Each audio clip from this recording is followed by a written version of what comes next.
Assalamualaikum warahmatullahi wabarakatuh.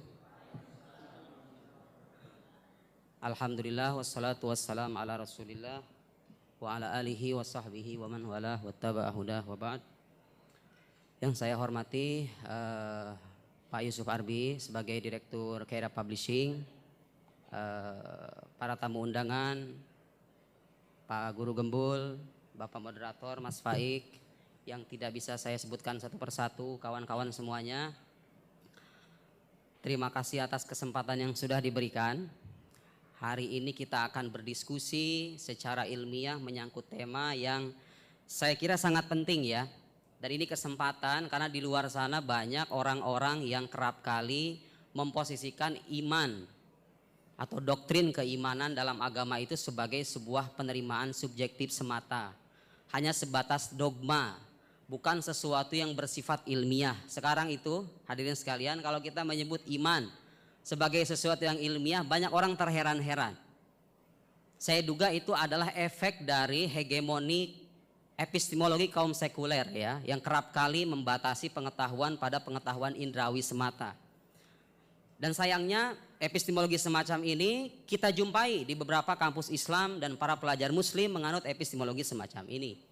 Nah, Pak Guru Gembul itu hanya salah satu dari sekian banyak orang yang kerap kali memandang keimanan itu sebagai sesuatu yang doktrinal, subjektif, dan tidak ilmiah. Anda mungkin menyimak beberapa pernyataan beliau beberapa minggu belakangan ini, di mana beliau mengatakan akidah itu bukan sesuatu yang ilmiah. Kemudian beliau juga mengatakan di podcast yang terakhir saya simak bahwa ada atau tidak adanya Tuhan itu sama saja dari sisi ilmiah. Bahkan beliau secara lebih ekstrim mengatakan akidah itu, saudara-saudara sekalian, itu haram diilmukan. Betul Pak Guru? Haram diilmukan. Saya kira ini pernyataan serius, tidak apa-apa. Yang penting kita harus pertanggungjawabkan ungkapan-ungkapan ini dengan argumentasi ilmiah juga. Jadi ketika Anda mengatakan akidah itu tidak ilmiah, kita berhak untuk bertanya apa argumen ilmiah di balik kesimpulan itu. Nah, Pak Guru Gembul punya persepsi bahwa sesuatu yang ilmiah itu harus bersifat indrawi, harus bersifat empiris. Penting dicatat teman-teman sekalian, kita semua sebagai sarjana muslim, sebagai para pelajar muslim secara khusus, kita tidak mengingkari keilmiahan pengetahuan indrawi. Jadi jangan kita berdebat menyangkut sesuatu yang kita sepakati. Kita sepakat, pengetahuan indrawi itu pengetahuan ilmiah, pengetahuan empiris pengetahuan ilmiah. Jadi saya nggak perlu bukti ilmiah, apa buktinya gula itu manis, garam itu asin. Itu semua sudah kita terima sebagai sebuah kebenaran.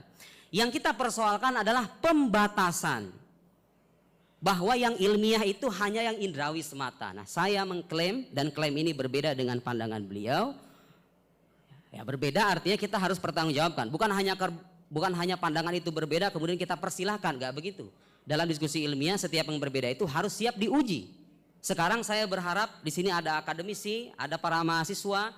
Kalau ada uraian saya yang tidak terbukti ilmiah, mari kita tolak sama-sama. Begitupun sebaliknya, kalau ada klaim serupa dan terbukti tidak ilmiah berdasarkan argumen ilmiah, mari kita tinjau ulang pandangan itu. Baik. Kawan-kawan sekalian, ada dua persoalan inti yang menjadi titik tengkar atau mahal niza dalam persoalan ini. Satu, apakah pengetahuan ilmiah itu hanya terbatas pada pengetahuan empirik?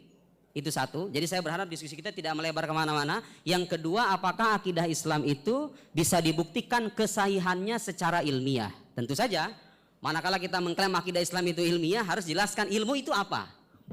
Dan nanti Anda akan melihat, saya sudah sediakan, mohon panitia dipersiapkan. 24 slide itu kutipan argumen dari berbagai sarjana muslim klasik maupun kontemporer termasuk sarjana barat untuk mematahkan pandangan yang disampaikan oleh Pak Guru Gembul itu bahwa yang ilmiah itu harus bersifat empirik saja. Oke, langsung slide nomor 2 Mas. Hadirin sekalian, sebelum saya mulai argumen saya, Anda perhatikan saya sengaja membawa dari rumah kitab yang sangat tipis. Lihat. Ini kitab sangat tipis ya, namanya Jauharatut Tauhid. Penulisnya itu seorang sarjana Mesir namanya Ibrahim Al-Laqani, seorang ulama besar, dihafal di berbagai pesantren. Kitab tipis. Tapi Anda tahu nggak? Kitab ini disyarah oleh penulisnya namanya Al-Laqani ya, silakan searching Ibrahim Al-Laqani. disyarah oleh penulisnya sebanyak 4 jilid, judulnya Umdatul Murid, 4 jilid. Syarah yang kedua Talkhisut Tajrid, 2 jilid. Syarah yang ketiga Hidayatul Murid, 2 jilid. Satu kitab tipis ini bisa diperinci sedemikian. Saya baru bicara tentang karangan syarah penulisnya, belum dengan karangan Ibrahim Al-Baijuri punya Tuhfatul Murid. Anaknya Ibrahim Al-Laqani, Abdus Salam, punya syarah juga Ithaful Murid. Belum dengan ulama Indonesia ada yang mengarang syarah Jarut Tauhid, namanya Syekh Abdul Fadl As-Senori, Ad-Durrul Farid, kitab tebal sekitar 500 halaman. Saya belum bicara tentang kitab Al-Mawaqif yang 5 jilid, syarah Mawaqif karya Jurjani, syarah Taftazani 5 jilid, Abkarul Afkar 5 jilid. Ar-Razi punya kitab Nihayatul Uqul 4 jilid. Ar-Razi juga punya karangan kitab Al-Matalib Al-Aliyah 9 jilid. Jadi kita itu punya hazanah teologi Islam yang sangat kaya. Lalu sekarang tiba-tiba kita dikagetkan dengan ungkapan Guru Gembul, akidah itu bukan ilmu. So, kalau seandainya akidah bukan ilmu, ulama itu ngapain? Imam mereka itu melakukan kebodohan dengan menghabiskan waktu mengilmukan sesuatu yang bukan ilmu, atau ungkapan Guru Gembul itu yang asal-asalan. Dan sekarang mari kita buktikan sama-sama mana sebetulnya yang ilmiah itu. Saya ingin memulai dari Al-Ghazali terlebih dulu. Ingat perkataan Guru Gembul yang mengatakan bahwa akidah itu bukan ilmu. Abu Hamid Al-Ghazali, perhatikan di Al-Mustasfa min Ilm Al-Usul, dia mengatakan bahwa akidah itu adalah inti atau fondasi dari seluruh keilmuan Islam. Fal ilmul kulli minal ulumi dunya huwal kalam wasairul ulum minal fiqh wa usulihi wal hadis wa tafsir ulum juz'iyah. Saudara-saudara sekalian, Al-Ghazali mengatakan ilmu kalam atau ilmu akidah itulah fondasi dari seluruh keilmuan Islam. Yang lain itu ilmu cabang semuanya. Jadi tafsir, hadis, fikih, usul fikih itu ilmu cabang. Akidah itu ilmu yang paling pokok dalam agama. Artinya, kalau Anda mengingkari keilmuan akidah Islam, secara tidak sadar Anda ingin meruntuhkan semua bangunan keilmuan Islam. Karena dia adalah fondasinya. Al-Ghazali mengatakan begitu. Dan sangat logis saudara-saudara sekalian. Mufassir itu menjelaskan makna Al-Quran. Tapi buktikan dulu Quran itu firman Tuhan atau bukan. Tugasnya teolog, tugasnya ilmu kalam. Muhaddis memverifikasi hadis Nabi, sahih atau dhaif. Tapi buktikan dulu Muhammad alaihissalam itu Nabi atau bukan. Tugasnya teolog. Itu fondasi keilmuan Islam. Sementara Guru Gembul dengan sangat enteng mengatakan bahwa ilmu akidah itu bukan ilmu. Lalu kalau begitu tafsir, hadis dan segala cabangnya, berbagai karya, risalah, tesis, disertasi bukan ilmiah dong kalau begitu konsekuensinya kalau akidah tidak ilmiah. Satu. Kemudian saya ingin mengutip seorang sarjana yang sangat dihormati di mata dunia, Grand Syekh Al-Azhar. Silahkan slide nomor selanjutnya, nomor 3. Oke, Guru Gembul mengatakan akidah tidak ilmiah kan? Dan banyak orang di luar sana mengatakan keimanan itu bukan sesuatu yang ilmiah. Grand Syekh Al-Azhar, perhatikan saudara-saudara sekalian, ini seorang ahli filsafat, ahli akidah, pernah belajar di barat. Grand Syekh Al-Azhar ini sekolah di Al-Azhar, Al-Azhar Tulen, Azhari Tulen. Beliau imam pimpinan tertinggi di Al-Azhar. Lihat, saya bacakan ungkapan yang penting, yang relevan dengan tema kita. Wa yufham min qawlihi ta'ala fa'alam annahu la ilaha illallah annal aqidah hiyal ilm. Dipahami dari firman Allah Ta'ala, fa'alam. Pak Guru, ada ayat dalam Al-Quran bunyinya fa'alam annahu la ilaha illallah. Ketahuilah bahwa tiada Tuhan selain Allah. Itu artinya apa? Artinya klaim tiada Tuhan selain Allah yang merupakan kredo ajaran tauhid itu harus didahului oleh pengetahuan, bukan penerimaan subjektif. Kalau iman itu hanya penerimaan subjektif, asal percaya, terus apa gunanya kita belajar akidah? Apa gunanya para ulama mengarang ribuan jilid itu? Kalau seandainya iman hanya sebatas percaya, selesai, buat apa kita memaparkan argumen, mengkritik argumen, kritik atas kritik argumen dan seterusnya? Sia-sia saja. Jadi karena kesadaran Al-Quran memerintahkan kita mengetahui, ulama mengarang kitab kalam yang sedemikian berlimpah itu. Annahu la ilaha illallah, annal aqidah hiyal ilm, wa annahuma mutasawiyan fil mafhum. Akidah dan ilmu itu setara dalam konsepnya. Jadi dalam Islam gak ada dikotomisasi antara akidah dengan ilmu. Akidah itu ilmu, ya ilmu itu akidah. Perhatikan, ilmu itu apa? Ini kalau Anda baca kitab-kitab kalam, Anda akan temukan definisi yang disebutkan oleh Grand Syekh Al-Azhar ini. Perhatikan saudara-saudara sekalian, apa itu ilmu? Wa yu'arrifuna al-ilma bi annahu al-i'tiqad al-jazim al-mutabiq lil waqi' an-nashi' an dalil. Kita bicara akidah itu ilmiah atau tidak? Ilmu itu apa? Itu jawabannya. Keyakinan yang bersifat pasti, yang sesuai dengan fakta, sesuai dengan realita, yang terlahir dari adanya bukti, dalil. Jadi Islam, mohon maaf dengan seluruh penghormatan kita kepada umat agama lain, tidak mengenal namanya dogma asal percaya aja. Semuanya harus ada dalilnya. Dan harus diuji dalil itu secara ilmiah. Kalau tidak ilmiah namanya bukan akidah. Siapa yang mengatakan begini? Grand Syekh Al-Azhar. Dan Anda perhatikan kalau di Al-Quran itu, tadi ini bahasan ilahiyat ya. Jadi akidah itu kalau kita belajar akidah ada 3 pembahasan utama. Sebuah kitab-kitab akidah itu intinya ada 3 pembahasan utama. 1 ilahiyat seputar ketuhanan, 2 nubuat, 3 sam'iyat. Perhatikan. Menyangkut ilahiyat, Quran mengharuskan kita mengetahui, mendasarkan akidah ketuhanan pada ilmu. Itu ayat Al-Qurannya. Bagaimana dengan akidah kenabian? Sama. Al-Quran mengatakan, wa in kuntum fi raibin mimma nazzalna ala abdina fa'tu bi suratin mim mithlih. Kalian tuh kalau ragu dengan kenabian Nabi Muhammad, ragu dengan apa yang diturunkan kepada Nabi Muhammad, coba Quran mengatakan apa? Ya sudah terserah kamu, itu masalah iman. Apa Quran mengatakan begitu? Enggak, Quran minta bukti, ayo buktiin. Kasih 1 surat saja. Surat paling pendek itu kan surat Al-Kautsar yang 3 ayat itu. Coba itu manusia sepanjang zaman ditantang, datangin 1 surat yang semisal kefasihannya, kedalamannya, keindahannya seperti Al-Quran. Bisa enggak? Al-Quran minta bukti. Anda kalau ragu dengan Nabi Muhammad, menganggap kenabian itu hanya sebatas keimanan dan dogma saja, ayo. Quran mengatakan begitu. Itu menyangkut kenabian, harus ada buktinya. Menyangkut sam'iyat, hal-hal gaib. Perhatikan, di Quran dikatakan wa qalu la yadkhulal jannata illa man kana hudan aw nasara. Orang-orang Yahudi dan Nasrani di zaman Nabi mengatakan enggak akan masuk surga kecuali Yahudi dan Nasrani. Surga itu hal gaib kan? Masuk surga itu hal gaib. Kalau iman itu bersifat subjektif, dalam arti penerimaan doang, seperti yang dikatakan Pak Guru Gumul, ya sudah dong. Terserah kamu ngimani begitu. Saya mengatakan orang Muslim masuk surga, kamu mengimani orang Kristen Yahudi masuk surga, selesai dong. Enggak begitu. Tahu nggak Quran mengajarkan apa? Tilka amaniyuhum. Itu angan-angan mereka. Lanjutannya apa? Qul hatu burhanakum in kuntum shadiqin. Kalian kalau benar kasih buktinya. Jadi logis nggak, saudara-saudara sekalian, saya mau nanya dengan akal sehat semuanya.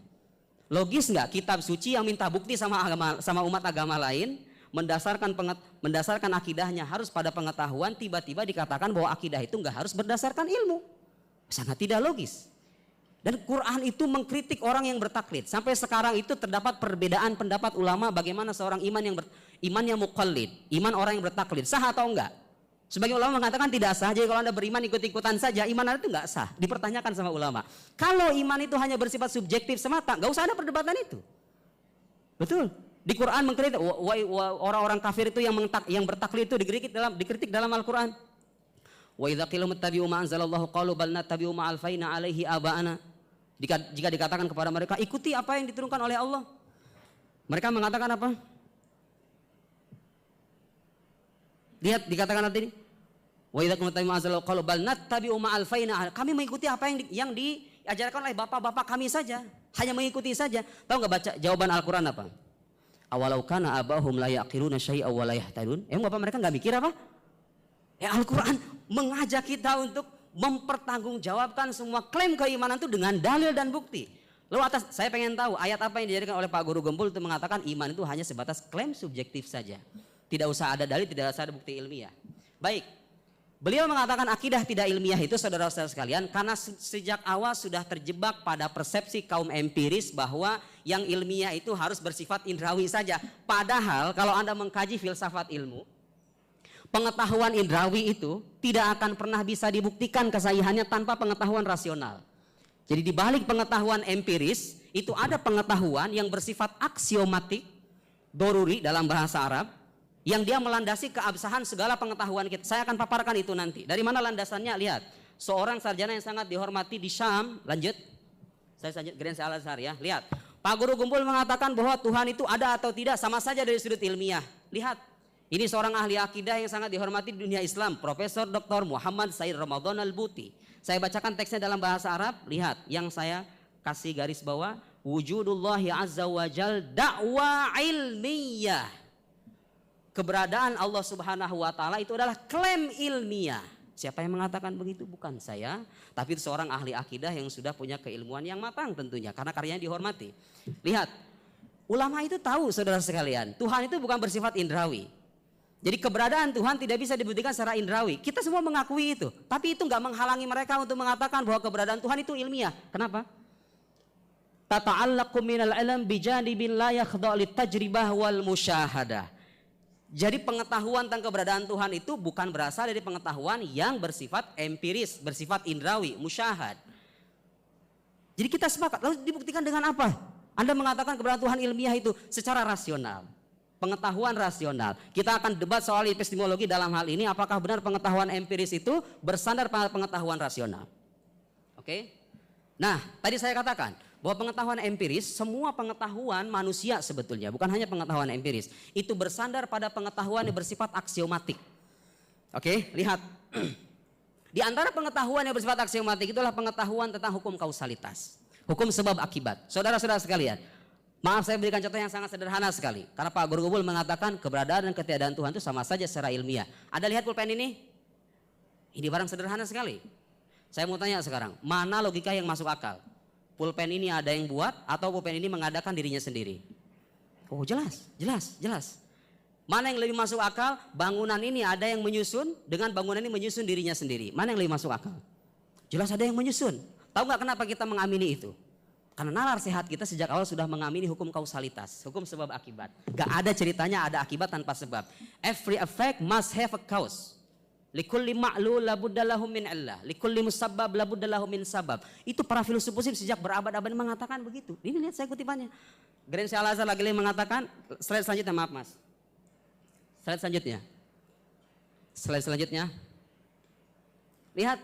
Al-haqiqatul lati la yatajahaluha ahadun wa in zama anna laysat kadzalik ya anna mabda al-illiyah, hukum kausalitas, la yumkin ingkaruhu la ala mustawal ilmi wa ala mustawal fikri. Jadi hukum kausalitas gak bisa diingkari. Itu hukum yang bersifat aksiomatik, di mana orang mengakui itu. Jadi kalau Anda mengatakan pulpen ada yang buat, ruangan ada yang menyusun, laptop ada yang buat, kok bisa-bisanya ketika bicara alam semesta Anda mengatakan oh Tuhan ada atau tidak sama saja. Justru lebih logik ketika kita mengatakan alam itu ada sebabnya dan yang menyebabkan alam itu bukan dirinya, tapi sesuatu yang berbeda dengan dirinya. Itulah yang dalam bahasa agama disebut sebagai Tuhan. Jadi pembuktian keberadaan Tuhan itu bisa dibuktikan secara ilmiah, bisa melalui apa? Hukum kausalitas. Saya mau bertanya sekarang kepada semua yang ada di sini, ada nggak saintis di alam semesta ini yang nggak percaya dengan hukum sebab akibat? Tidak ada. Dia kalau nggak percaya hukum sebab akibat nggak bakal bisa neliti. Dokter itu nggak mungkin bisa menghasilkan apa? Dia menganalisis penyakit, menghasilkan obat, nggak mungkin. Farmasi itu nggak bakal ada. Mereka bikin obat karena tahu penyakit itu ada sebabnya, gitu loh. Ini saintis pun mengakui keabsahan kausalitas sebagai hukum ilmiah, sebagai pengetahuan ilmiah. Dan keberadaan Tuhan bisa dibuktikan dengan kausalitas itu. Lanjut. Dan kausalitas bukan hukum indrawi, perlu kita catat. Nggak, sebelum itu Mas, sebelum itu. Oke. Nah ini perkataan Syekh Ramadan Al-Buti. Kullu haqiqah ilmiyah mahma daqqat labudda an ta'tamid fi nihayatil amr ala haqiqah daruriyah. Setiap pengetahuan ilmiah, fakta ilmiah pada akhirnya harus berakhir pada pengetahuan yang bersifat aksiomatik. Itu pengetahuan rasional itu. Hukum kausalitas, hukum non kontradiksi. Saya beri contoh Pak Guru Gembul. Kalau Anda mengingkari hukum, kalau Anda mengingkari pengetahuan rasional sebagai pengetahuan ilmiah, Anda tidak akan pernah berpikir bagaimanapun caranya. Saintis tidak akan pernah bisa menelurkan penelitian sama sekali. Lihat, kalau dokter mengatakan kepada Anda, Bapak, Anda didiagnosa punya penyakit diabetes. Kontradiksinya apa? Anda tidak terkena diabetes dong. Masuk akal nggak kalau misalnya kita mengatakan orang terkena diabetes tapi tidak terkena diabetes? Ya nggak logik dong. Masa dikatakan orang terkena diabetes tapi tidak terkena penyakit diabetes? Masuk akal nggak kita mengatakan bahwa Pak Guru Gembul itu manusia tapi juga bukan manusia? Itu mustahil. Dan pengetahuan empirik nggak akan bisa membuktikan kemustahilan itu. Karena konsep kemustahilan sendiri bukan konsep indrawi. Nanti akan kita bahas ya secara lebih terperinci kritik atas mazhab empirisme. Itu sebagai bukti-bukti tekstual bahwa apa yang saya katakan itu apa yang dikatakan oleh para sarjana muslim. Lintas mazhab. Sekarang ada tokoh Syiah. Lihat. Tokoh Syiah Bakir Sadr, tokoh Syiah. Falaula mabda'ul aliyah wa qawaninuha lama amkana isbat mawdu'iyatil ihsas wala syai'a min nadhariyatil alam wa qawaninihi. Kalau tidak ada hukum kausalitas, gak akan ada itu objektifikasi pengetahuan indrawi, juga tidak akan ada teori-teori ilmiah sama sekali. Iya jelas. Sebagai bukti bahwa sesuatu yang ilmiah itu tidak selamanya bersifat empiris. Indra Anda tuh gak bisa berkata apapun gitu loh. Kecuali sebatas mengkonsepsi saja, tidak bisa menjustifikasi. Kalau sudah justifikasi itu levelnya rasional sudah. Ada kausalitas di sana, ada hukum non kontradiksi di sana. Lanjut. Oleh karena itu, saudara-saudara sekalian, dalam epistemologi Islam yang diperkenalkan oleh para sarjana muslim, perantara pengetahuan itu nggak cuma indera, ada juga akal, ada juga khobar shadiq. Loh kenapa begitu? Ya karena apa yang kita ketahui itu nggak selamanya lewat panca indera. Yang kita ketahui itu ada kalanya berupa pengetahuan rasional yang bersifat aksiomatik, terlepas dari pengetahuan indrawi. Bahkan dia menjadi landasan dari pengetahuan indrawi. Ini ungkapan yang sangat terkenal sekali. Asbabul alam lil khalqi thalatha. Al-hawasus salimah. Lihat, kita nggak naif, nggak mengingkari bahwa pengetahuan indrawi sebagai pengetahuan ilmiah. Kita mengakui. Sarjana muslim mengakui itu pengetahuan ilmiah. Anda nggak usah minta bukti apa buktinya, garam itu asin, nggak usah. Kita percaya kok. COVID-19 membahayakan, saya percaya. Itu pengetahuan ilmiah. Yang kita tolak adalah mengatakan itulah satu-satunya pengetahuan ilmiah. Karena ketika Anda mengatakan pengetahuan empirik adalah satu-satunya pengetahuan ilmiah, Anda akan dihadapkan dengan permintaan yang sangat serius. Anda harus buktikan apakah kebenaran ungkapan ini bersifat empiris atau tidak. Dari mana itu dasarnya Anda mengatakan satu-satunya pengetahuan ilmiah adalah pengetahuan empirik, sementara Anda belum pernah meneliti semua pengetahuan empirik. Di balik ungkapan itu pada akhirnya akan ada pengetahuan rasional yang harus Anda akui. Ya situ. Oke, saya tidak langsung ke slide selanjutnya. Nah, itu tadi tokoh Sunni ya, Aqaid Nasafi tokoh Sunni. Sekarang tokoh Syiah. Kenapa saya sertakan para tokoh Syiah hadirin sekalian? Karena Pak Guru Gembul dalam salah satu videonya mengatakan, wah apa yang saya ungkap, setahu saya ulama Sunni maupun ulama Syiah itu mengatakan Tuhan tidak bisa diilmiahkan. Loh, saya pengen tahu dari mana itu ungkapan kayak begitu, sandarannya. Justru ulama Sunni, ulama Syiah mengatakan keberadaan Tuhan itu bisa dibuktikan secara ilmiah. Makanya mereka bikin kitab-kitab kalam yang berlimpah itu. Hanya saja itu tadi masalahnya, beliau salah dalam persepsi kata ilmiah itu sendiri, seolah-olah ilmiah itu hanya bersifat indrawi semata. Tokoh Syiah namanya Aiman al-Misri, orang Mesir tinggal di Qum di Iran. Saya lihat biografinya, beliau punya kepakaran dalam dunia kedokteran, spesialis penyakit dalam. Artinya ini saintis beneran. Sekaligus mendalami filsafat, beliau mengkritik karyanya Sadrul Muta'allihin, Al-Hikmah Muta'aliyah, dan karya-karya filsafat yang lain. Buku yang saya sertakan ini mengkritik bukunya Richard Dawkins. Lihat, saya tadi mengatakan apa hadirin? Pengetahuan empirik itu nggak akan bisa dibuktikan kesahihannya tanpa pengetahuan rasional. Kalau Anda terima kesimpulan ini, bahwa pengetahuan rasional adalah pengetahuan ilmiah, dan akidah Islam bisa dibuktikan secara rasional, berarti akidah Islam itu ilmiah dong kalau begitu. Lihat apa yang dikatakan. Wa minal faminal wadih idzan annal manhaj al-hissi, metode indrawi, metode empiris, at-tajribi bersifat empiris, au ma yusammunahu bil manhaj al-ilmi, laisa manhajan hissiyan mahdhon. Jadi metode empiris itu tidak sepenuhnya metode indrawi. Lihat.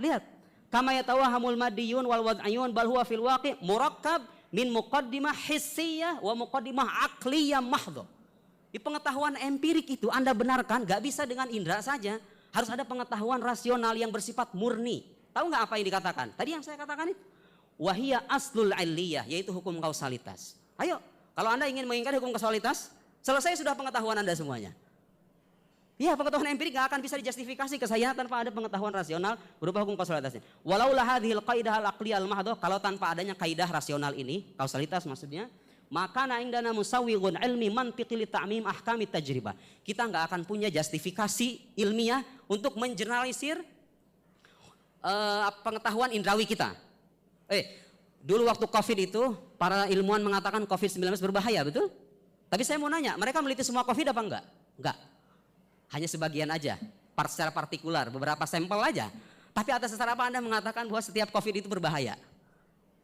Di situ ada penerimaan terhadap hukum rasional, yaitu hukum keselarasan, bahwa sesuatu yang sama akan memberikan dampak yang sama juga gitu loh. Dan atas dasar apa Anda mengatakan bahwa COVID-19 berbahaya itu pengetahuan yang benar? Atas dasar apa? Hukum non kontradiksi. Karena kalau Anda mengingkari hukum non kontradiksi, Anda mengatakan COVID berbahaya, COVID tidak berbahaya, sama-sama benar. Enggak bakal maju-maju keilmuan kalau kita seandainya mengandaikan dua hal yang kontradiksi semacam itu. Gitu ya. Jadi itu dari Syiah. Lanjut, Mas. Biar saya bisa mengcover yang lain. Oke, ini buku logika ya. Buku logika level tinggi. Khawatir saya dikatakan mengarang-arang sendiri. Oh, tidak. Itu perkataan logikawan. Bahwa pengetahuan empiris hanya bisa dijustifikasi keilmiahannya dengan pengetahuan rasional.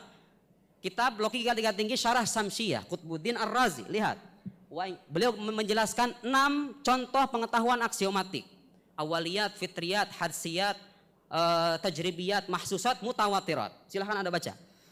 Nah, beliau mengatakan ada pengetahuan aksiomatik yang dibenarkan dengan akal, ada yang dengan panca indera, ada yang dengan akal doang, ada yang dengan panca indera doang. Nah, ketika bicara tentang sesuatu yang dibenarkan dengan akal dan panca indera, lihat. Wa in kana ghairu hissis sama fa imma ayyahtajul aqlu fil jazm ila takraril musyahadah marra ba'da ukhra aw la yahtaj. Fa in ihtaja fahiyal mujarrabat.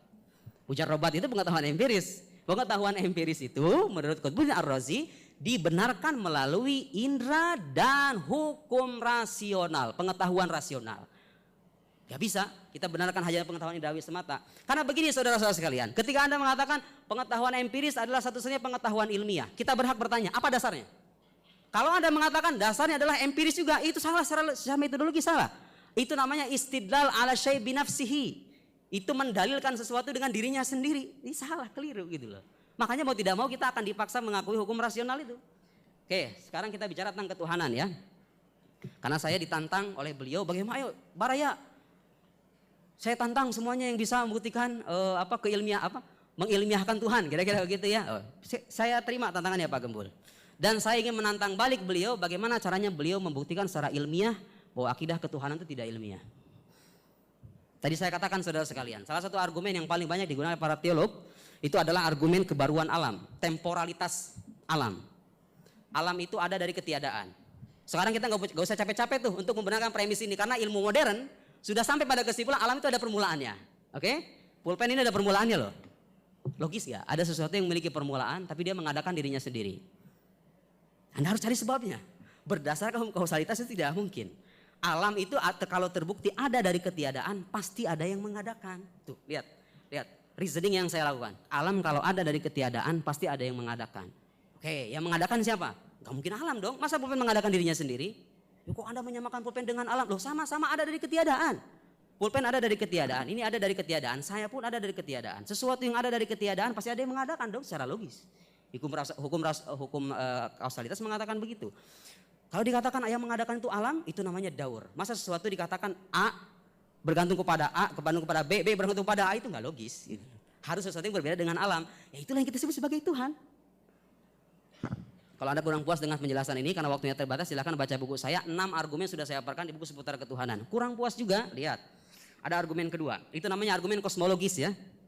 Karena mendasarkan kesimpulan keberadaan Tuhan pada kebaruan alam, kosmos. Oke. Kemudian ada namanya al-burhanul imkan. Ini menurut saya ini salah satu argumen terkuat.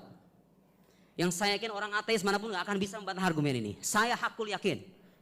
Anda jangan keluar dari ruangan ini sebelum saya pastikan bahwa argumen tidak akan terbantah. Ya mohon maaf, saya harus mengatakan begini karena beliau itu datang dengan sebuah klaim yang sangat serius sekali. Akidah itu bukan ilmu. Klaim keberadaan Tuhan itu sama saja yang ketiadaannya. Oh, itu klaim serius sekali. Anda ingin meruntuhkan kerja-kerja intelektual para sarjana muslim berabad-abad itu.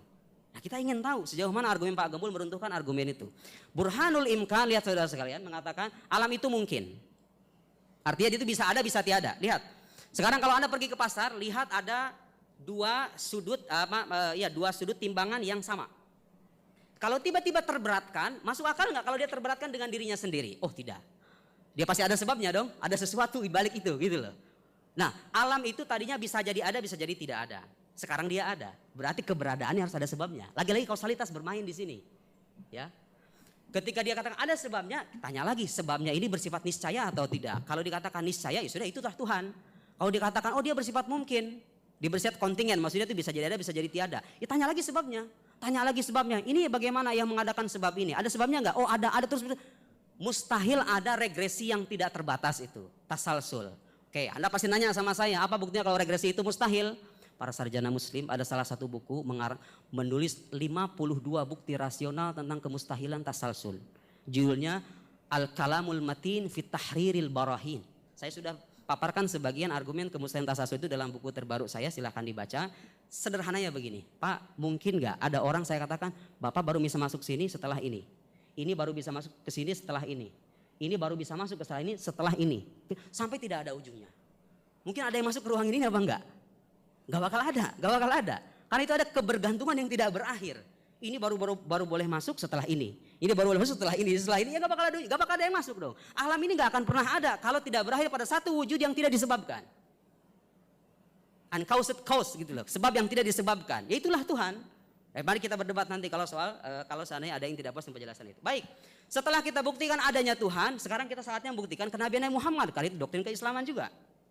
Apakah itu klaim subjektif juga? Oh tidak. Saudara-saudara sekalian, Nabi Muhammad itu datang ke alam semesta ini mengaku sebagai utusan Tuhan. Itu klaim luar biasa loh.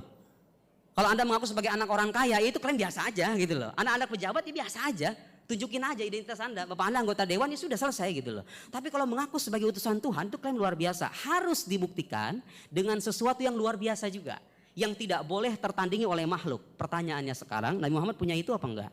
Beliau orang yang jujur, terpercaya, tidak pernah berbohong, sejarah hidupnya jelas, datang dengan pengakuan aku utusan Allah, datang dengan sebuah bukti yang tidak tertandingi oleh makhluk sama sekali. Apa itu? Al-Quranul Karim. Sampai detik ini gak ada yang bisa menandingi.